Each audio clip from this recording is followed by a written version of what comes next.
Hello and welcome back to live. Today I'm doing a reading on parts of the chapter 9 of The Killer by the Railroad. If you don't know yet, you can follow me on Kickstarter. You can become a backer. You can just share away. You can help me out to fund the $500 I need to hire an editor and put an agent and a publicist and make this dream come true. And you can join my writers group, A New Day, New Story on Facebook. I'm going to make sure to put the link below. And this is a really exciting phase in my life right now because I'm learning to allow myself to go deeper and deeper in my imagination and making it a little harder for myself to not want to give up and just keep on writing until I'm happy with it. And because it's a murder and mystery, it's very complicated to be able to bring an old chapter to a new chapter and kind of bring the suspense and bring a clue here, another clue here, just like watching a mystery, an investigator kind of movie. There's a clue here and here. So that's what I'm doing right now. So I'm gonna read you about chapter 9, and yeah, if you want to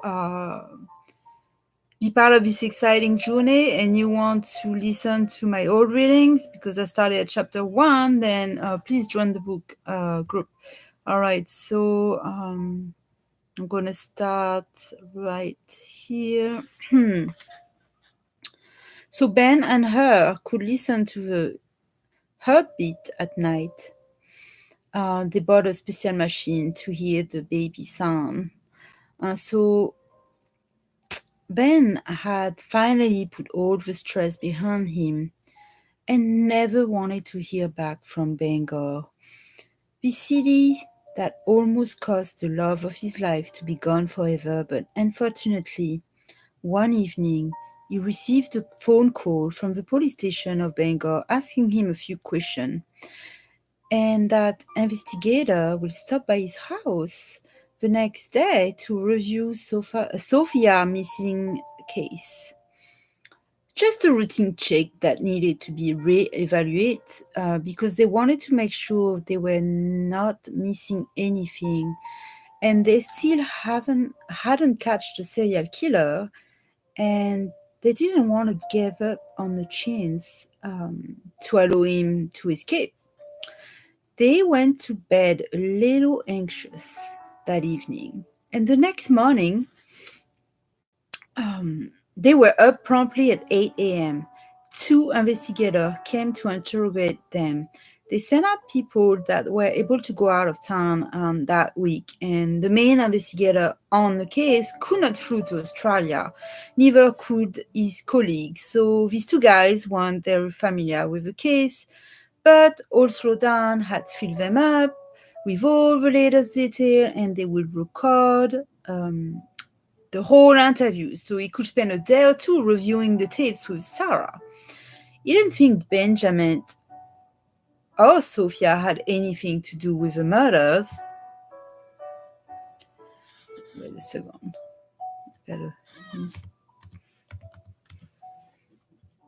I'll go down there. Or that the killing spree were in any ways related, but that the killer could have come in contact with the human trafficking bandits for a social drink or perhaps just a simple meetup. It was possible that they knew each other because of a mutual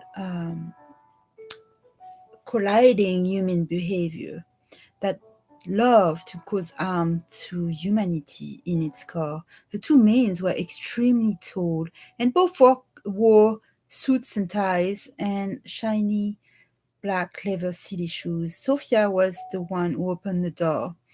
She hadn't slept very well, and she knew how anxious anything related to Bangor could hurt Benjamin's mind. And she could not stand seeing him this way. She allowed him to not get dressed and just stay in his PJs. And she made him breakfast and brought him his earplugs so he wouldn't have to listen to their conversation. But the two investigators needed to have his full attention. So she grasped Ben's hand and murmured in his ear, "Honey, I'm sorry, but the officer needs to speak to you too." While drinking a cappuccino, she had brought a large silver platter with a few lattes and cappuccinos and butter cookies to the investigator.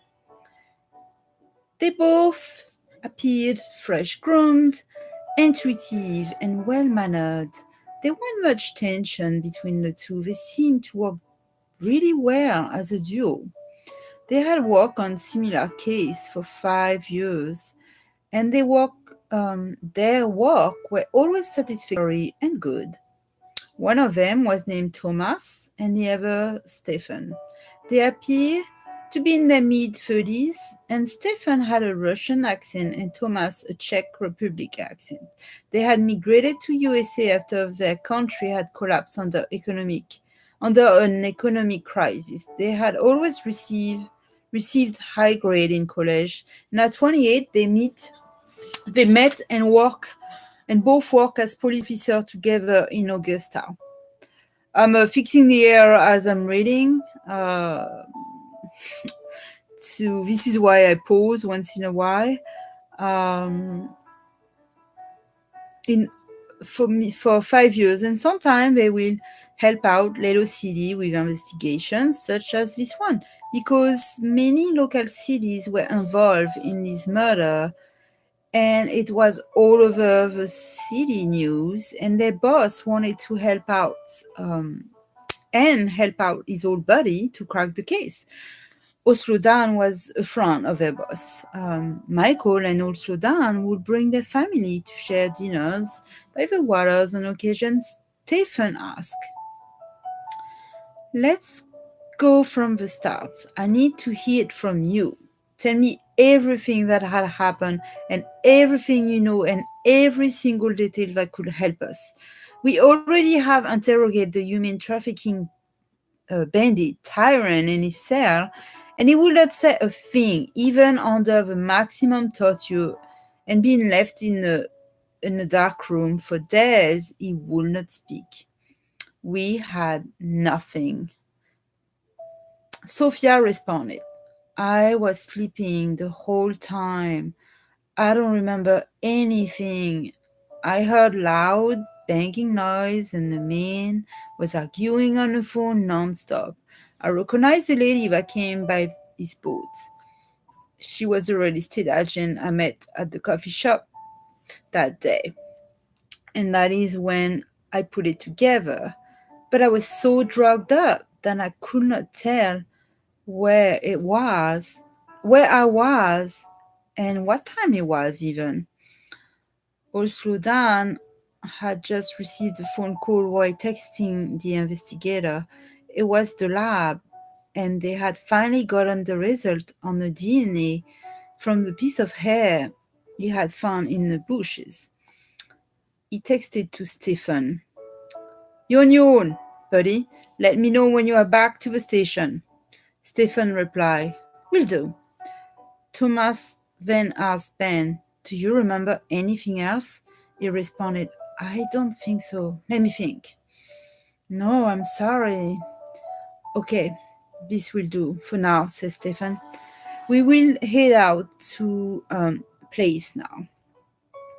We will head out to a station now. And thank you for your kindness." They left their car and asked Ben to call if anything out of the ordinary happened, such as a weird phone call or a strange message coming from an unknown source. Today was the day to relax, thought Sophia. "Let's go to the hot tub and just relax. You deserve it, and I need to decompress." Ben realized that it wasn't so bad after all, and then he could relax now. They headed to the hot tub, and Sophia switched on the bubble motion vibrator on and they closed their eyes and just relaxed. It was a Monday and they didn't have any appointment today. Sophia was near a second gynecologist appointment and she was very excited to see the shape of her baby. The days were long and she enjoyed the house to herself and decorating the new baby room. She painted yellow and built a star sky on the ceiling with a few glowing stars and she stick to the side. She had received a baby crib and a few toys through the mail, and her friend Cheryl was here almost every day helping her out with setting everything up. They designed a baby shower together, and she wanted to have it done before she would reach 6 months of pregnancy. Once she would know what the baby sex is, um, she was now 12 weeks, and tomorrow was the ultrasound checkup that she had thought about many times. She thought, what if something goes wrong? No, nothing's wrong. It's going to be He is going to be the perfect baby. It will be just fine. He will look like Ben and he will look amazing. I'm sure of it. She got up early that morning and helped Ben with dressing up. He got used to the help and didn't try to push her away but embraced it. He had no shame in being blind anymore, and everyone loved him for it. She rushed to the door and started the truck, and they drove to the clinic. Once they arrived, they barely waited any time, and the experience was everything and anything she thought it would be. She was in tears, and she could not stop smiling, looking at the screen. They grabbed a large copy of the ultrasound picture, and she impressed herself to share it with as many close friends than she had. Cheryl and Sabata met her in the clinic hallway and wanted to come by the house to help her out and have lunch. She agreed, and Ben found refuge in his old modernized barn and decided to put his mind back into the radio station. I'm going to pause for a minute. Okay, let's go back. If anybody's here yet, no. Okay, I'm gonna go back now. Where was I? Okay, wait. It was, after all, becoming very popular among the cities, the mainstream stream hubs, and the word to word, mouth to words were going in and out of household. Navani had been interviewed by the TV news channel of Augusto. His radio name was starting to be known, and he will get much more calls and tune-in visitors and traffic than he never had before.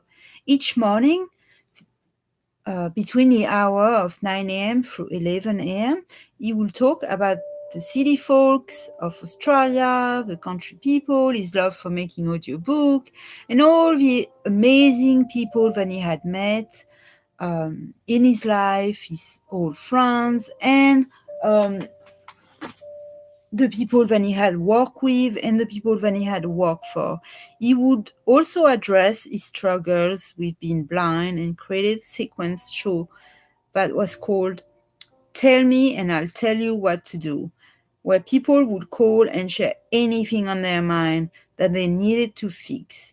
And he will use some of his audiobook as reference to help them, depending on the subject, and he will then give them 5 minute pet talk and advise them on what to do next. It was Sophia's influence on him and on the matter that gave him the idea. He received many praise on it, but it wasn't exactly what he had in mind. He wanted to create a place for singers and celebrities to call and share one single thing they had challenge with, and they will become transparent. Instead of being seen as celebrity, they will become the listener. um, and it was already done in many radio stations. With his experience and knowledge, he knew how to bring it up to make the best out of it. Jack will come by after work every other night and talk about his days and the family, while Ben enjoyed having someone to discuss his idea and issues he was dealing with at the station. He didn't want his station to become a big company. He just wanted to become known and appreciated by the listener. The problem he was having was to find the right main connection to stick with. He needed to connect with trusted source in order to make his radio a success. And he decided it was time to hire some backup. So he announced on the show that he will hire 2 interns to work alongside him and cover his sick days, and possibly add 2 extra hour segments just for them. Um, he's, here is how the ad look like. I am seeking 2 interns to work on my small radio station of TRA 102.5, TRA You Rock. You will work from 9 to 11 a.m., Monday through Friday, and then work alongside with each other on your own hours in the afternoon. After the trial probation period, you will need to demonstrate that you can motivate, interest the listener, and bring the station to a modern and vibrant station, so that everyone that hung up on the station is so captivated that they decide to tune in again and again. If this is you, please send me your application and let's schedule an interview. All right, 17 minutes. Wow. Last time I said it was the longest. This time is the longest live stream I've done on this book. So it's getting really good. So I'm going to go on for another page maybe on chapter 9, and I'll finally start my chapter 10, which means we're going back to Maine, and now we're going to get into the murder and the murder scene.